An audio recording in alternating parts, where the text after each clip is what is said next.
Alors on est les co-créateurs et les co-organisateurs de ce Paris Luxury Summit pour la 12e année. Pour nous, c'est toujours l'occasion d'abord de réunir les spécialistes du secteur, qu'ils soient les créateurs historiques ou les nouveaux acteurs. Et puis c'est aussi le moment pour essayer de réinventer ce luxe face à une actualité qui est très mouvementée, de prendre aussi un peu de distance sur le secteur et puis aussi de craquer les nouvelles tendances.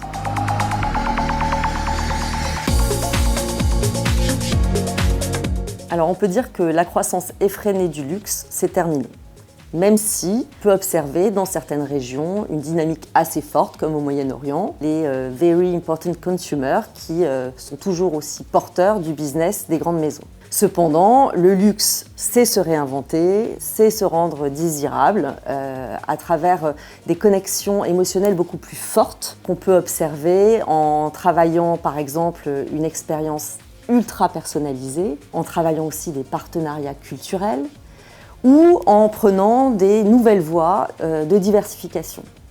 Par exemple, on a un Bulgari, un Louis Vuitton qui ont lancé des cafés, des restaurants gastronomiques pour créer des moments vrais, authentiques, des moments de partage, des moments chaleureux. Donc voilà, on crée une relation beaucoup plus forte, beaucoup plus émotionnelle avec ses clients.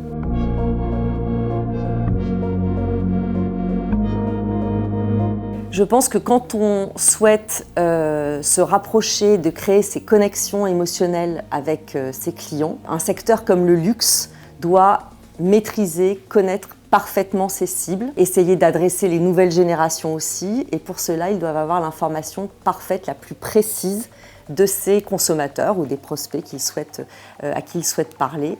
Et Publicis s'inscrit complètement dans cette démarche. On craque des modèles data-driven. On essaie de constituer aussi des nouveaux consumer journées pour pouvoir parler à ces nouvelles cibles, pour pouvoir investir des territoires qui leur sont propres. Et je pense que si les maisons de leur côté sont toujours aussi ambitieuses, travaillent beaucoup l'innovation dans ce sens-là et créent les partenariats dont on a parlé. On est complètement dans cette veine et je pense que le luxe a évidemment encore de très très beaux jours devant lui.